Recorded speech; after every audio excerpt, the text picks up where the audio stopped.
This is Jonathan Agnew of Fifth Pro Boxing Fans, joined by Dan Rafael. Just on, Eubank Ben, we had two press conferences this week, which I know you would have seen. I Oh yeah.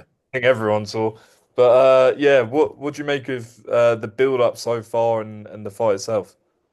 Well, the buildup was always going to be humongous, no matter what. But obviously, when Chris Eubank takes an egg and smashes it across Conor Benn's face in the first press conference, that's the thing that is going to, our society goes viral. Everybody sees it on their social media. Boxing fans talk about it. Becomes a big part of it. And I mean, I think it might have been lost on some people why it was an egg, because obviously that was Conor Benn's rationale or excuse or reason, or however you want to describe it, for having failed the drug test prior to the fight that was supposed to happen 2.5 years ago. And so that was sort of a joke, let's say, in addition to being a serious thing where you're smashing egg. I don't like that though. To me, that's bush league. You don't hit the other guy at a press conference. You want to talk stuff. You want to call him names. You want to insult him. You want to talk shit about his family, his mama, his daddy, whatever. Okay. I mean, I don't love that, but it is what it is. But you don't get physical because you risk messing up the event. You risk an injury. You know, the egg cracks. He gets a sliver of the shell in his eye. He's caught by surprise. He takes a wrong step. He fucks up his knee.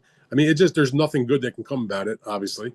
And it happened. They were on their better behavior when they did the second press conference. Obviously, it's going to ratchet up the buildup. The fight, I think, if I'm not mistaken, sold out like the first day that the tickets were on sale. It's going to be a packed stadium, and it will be a humongous boxing event for Britain. And it will be, as we've talked about even before the press conference, the extension of the legendary rivalry between Nigel Benn and Chris Eubank Sr. Do you think the fight is even, or do you think Eubank's a big favorite? I don't think he's a big favorite, but I think Eubank is rightly the favorite. I mean, he is the bigger fighter. He is the much more experienced fighter against much better competition. He's a little bit older, but I don't think he's like a shot fighter or anything like that. Connor's had his issues in terms of the layoff. I know he's had a couple of fights since that whole drug thing happened in the first place, because he was able to fight here in the United States on a technicality. Didn't look particularly good in those fights. Yes, he won, but he was not fighting remotely top opposition, and he, to some degree, had some struggles. Um, we'll see. He is moving up in weight dramatically. Obviously, part of that is going to be mitigated by the fact that they put a rematch, not a rematch, but rather a rehydration clause on Chris, where he can only be as much as 170 on the morning of the fight in terms of the weight check, and so he'll have to determine how he feels, uh, if he's making the weight okay, or I've seen this happen before. Guys have weight rehydration clauses on their contracts, and they blow it and they pay the fine. So in this case, it's $500,000 a pound. So the question that he's going to have to ask himself, if he's not close to the weight, or he feel like he's going to be stronger if he's a little bit heavier and not drain himself at the second day weigh in, is it worth it for me to give up some money so I can be stronger? But that's not, to me, that's not fair. You make a, you know, you sign a contract, you say, I'm going to make 170. Yes, I know there's the fallback of having to pay the freight if you don't make it. But to me, you should honor your word. In boxing, all you have is your honor between you and your opponent to do what you're supposed to do in terms of preparing and being on weight for the fight. Wow, 500,000 a pound. I wasn't aware of that. Oh yeah, no, Oh, I mean that's what I've been reporting over the last, since it was done, I guess. But yeah, 500,000 a pound.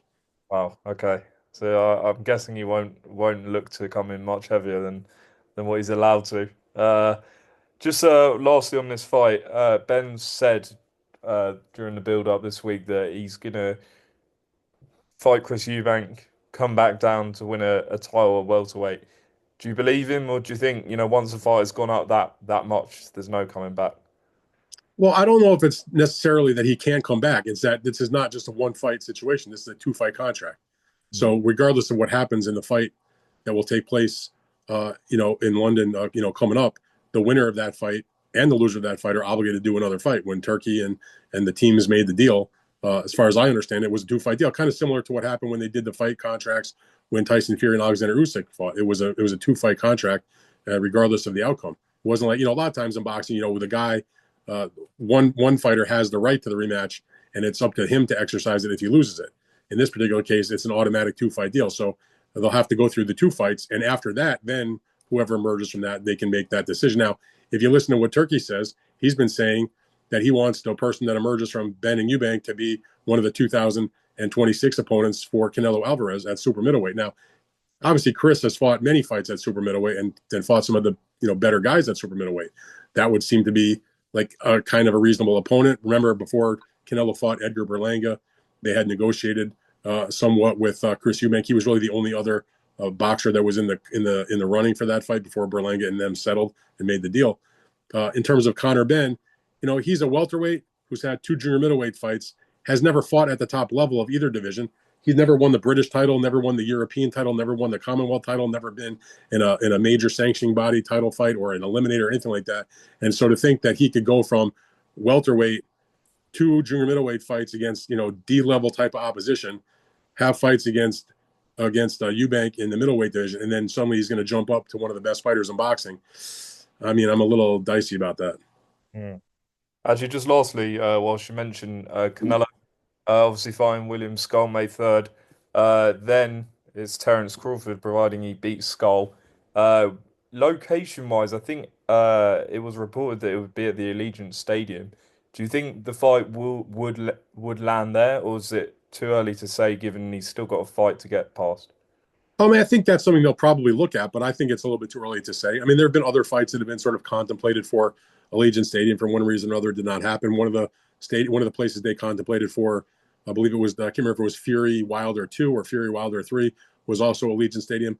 I mean, if it's there, that'd be cool. I mean, obviously a big stadium fight. I mean, but obviously they've done a ton of Canelo fights at the T-Mobile Arena. It's one of the premier venues in the sport for boxing. So either way, but I would say regardless of where they have the fight, there'll be a big crowd there.